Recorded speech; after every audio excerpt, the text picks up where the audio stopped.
Benedict, maiden name Thornton, and I'm Kelsey Davis. And I'm Shelby Watkins. A small quote from Mrs. Ruth. The trouble with life isn't that there is no answer, it's that there are so many answers. Her early life. Born in New York City on June 5th, 1887, died in New York City on September 17th, 1948. But there was controversy about her birthplace, but after doing research, it was New York City. Her father, Frederick Fulton, her mother, Beatrice Shattuck, and her sister, Marjorie. But she didn't really like her sister, because her sister was her mother's favorite.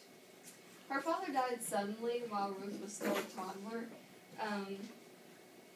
She really liked her father, didn't really like her mother. It was a bad relationship.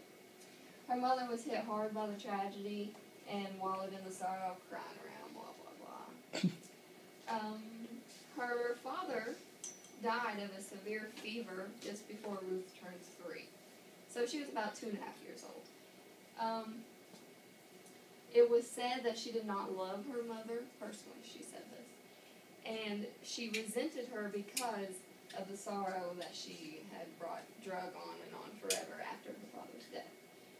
She invented an imaginary friend because with her father gone, who was her only support, she didn't like her mother because of all the emotions that she had. She did have a younger sister, Marjorie, she didn't like because of her mother's favorite.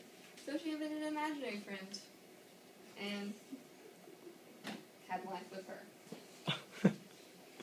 She developed a great deal of depression where she had fits of vomiting and extreme tantrums. She was kind of crazy. If this was after the death of her father. I mean, her mother didn't like her, her sister didn't like her, they didn't talk to her. So she kind of was depressed. In 1859, after entering Norwich Public School, she was found to be deaf. It was caused by a serious illness that took place in early childhood, but didn't specify. And she, due to her hearing impairments in her poor family, because after her father died, he was a surgeon.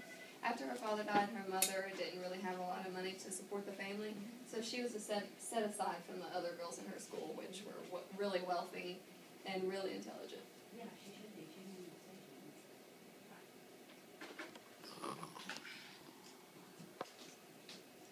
Okay. Her personal life. She married Stanley Benedict, settling in Long Island. Found out that the marriage life was not her forte, so she tried to become pregnant, which she found out could not happen due to feminine issues. Ruth and Stanley never divorced, but they did separate. But Benedict and her husband never divorced, but they separated, and he died in 1936. And then Benedict found out that she was bisexual. She discovered herself. Yeah, she discovered herself. Right. Margaret Mead, which was Benedict's mistress, they were both anthropologists, and that's how she met her. To get away from the married life without divorce, she started taking courses at the New School for Social Research. Here is where she fell in love with the anthropology and truly began her life. Margaret Mead and Benedict bonded through their work because they helped each other read each other's work and loved each other, I guess. Yeah. They just became really close.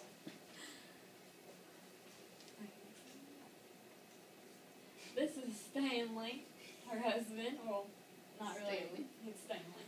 And Margaret, her other lover. But that's them. She was a cute lady. Education.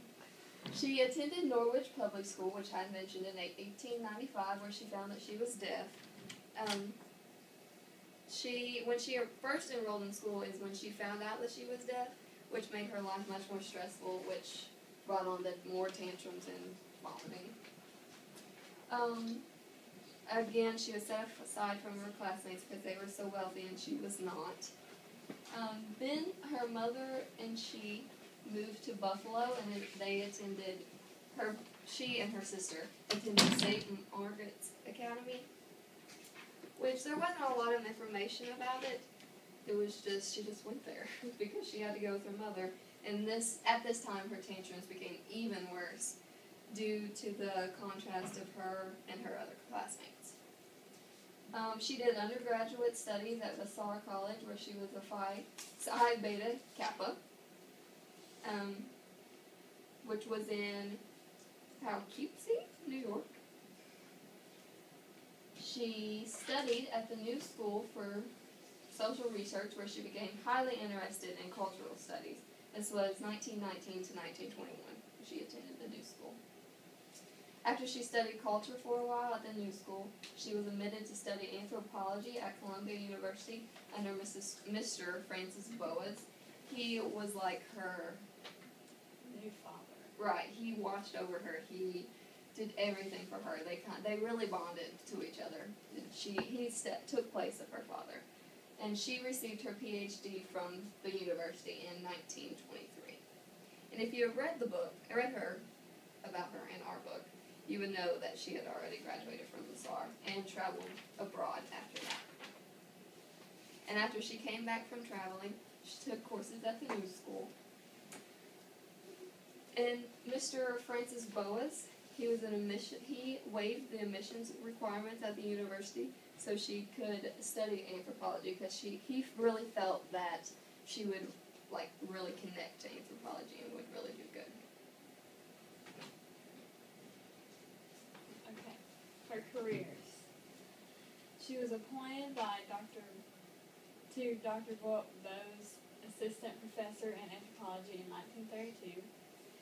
In 1936, Ruth was appointed executive director of the Department of Anthropology at Columbia University.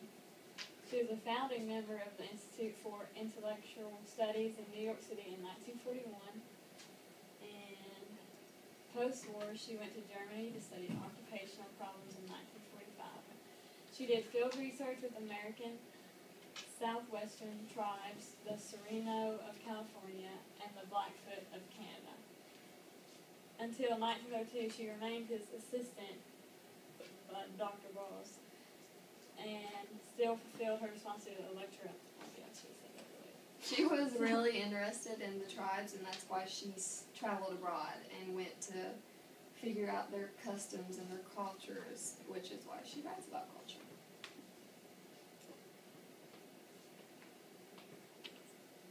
The 1924 Zuni field trip, focusing on folklore and religion, resulted in a book, Zuni Mythology. Folklore is like beliefs and customs of generations through a culture. So when she went to Zuni, or however you say it, she researched their customs or beliefs that had been passed on from each generation that they had, and then finally wrote a book about it when she came back.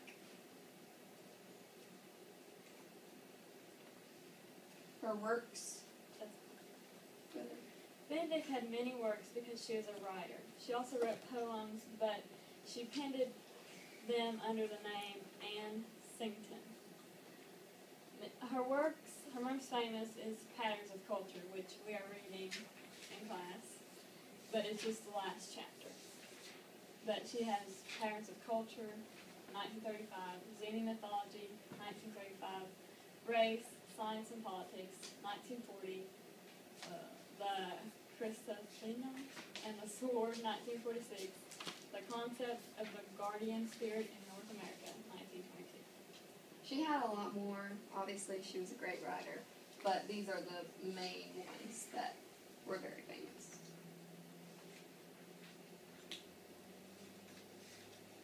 Her awards and honors. She did have a lot. She received the Anna Howard Shell Memorial Lecturer by Bryn Mawr. She got the American Design Award in 1946, Achievement Award, the Doctor of Science. She was the editor of Columbia University Contributions to Anthropology, which was a big deal. She was assistant editor for Psychiatrics in 1946. Her most special awards or honors, really. She was the president of the American Ethnological Society and the vice president of the American Psychopathological Association, which were great honors to have. And she has 2 more. Yeah. She was the fellow Washington School of Psychiatry. She, helped founded that. She was also the president of American Anthropological Association, which was another great honor to have. Why she wrote. Benedict wrote to show the diversity among many cultures that our world has, specifically to show that individuals are products of their own culture, just as their culture is a product of individuals. Especially her book, Patterns of Culture, was Benedict's attempt to bring order into the vast diversity of customs. She wanted to show people that culture wasn't just based on, what people have done over time, it's what they individually was about themselves.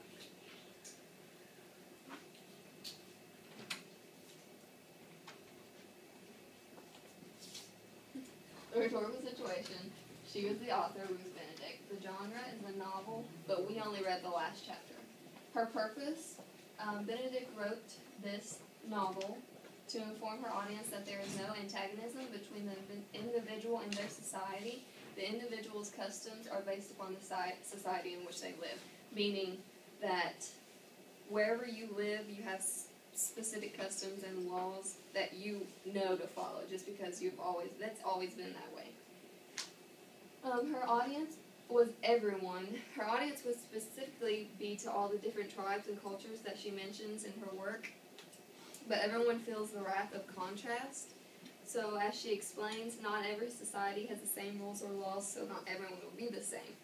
Technically, everyone could be targeted by her novel. Context, World War II. Everything was chaos. In 1934, which was when the book went out, Joseph Stalin from the Soviet Union was assassinated. This was truly the beginning of the World War II, everyone going against everyone. Chaos all over the world. But just because Russia's ruler was assassinated doesn't mean that every other country in the world should start war, even though it did happen, whatever. And we believe that Benedict wrote because of the war, but also because she believed that everyone should be themselves, and you should follow your own beliefs and customs. The occasion, she was 47 years old when she wrote this. Younger ages, and even some adults her age, wouldn't care about culture or individualism, or even care about what had been going on in the world. With her childhood, she knows what it feels like to be an outcast. As I mentioned, she was set aside in her school because of her poor family, and because her mother and her sister didn't like her, and she didn't like them. So she had to make an imaginary friend, like I said, which she knows how it feels to be different. She also had traveled abroad before she wrote the novel and explored the many cultures and tribes, so she knew a lot about them to write about them. Effect on society in 1934. She guided and encouraged young anthropologists and taught many students for over 20 years at Columbia University. She was awarded many academic honors and was president of the American Anthropological Association. Dr. Ruth Benedict died on September 17, 1948 at the age of 61 in New York City. She died of a heart attack. She did. Her relevance to today. She is inspiring to the many different cultures today because culture is individualism. As she told us, individuals are products of their culture, just as culture is the product of individuals. She lets people know that it is okay to be different because every culture has their own beliefs, their customs, their laws that you know to follow just because you've always been that way. And of course, we are still reading about her today in English. And we're excited.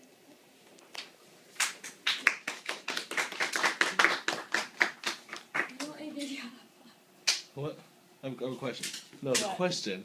Oh.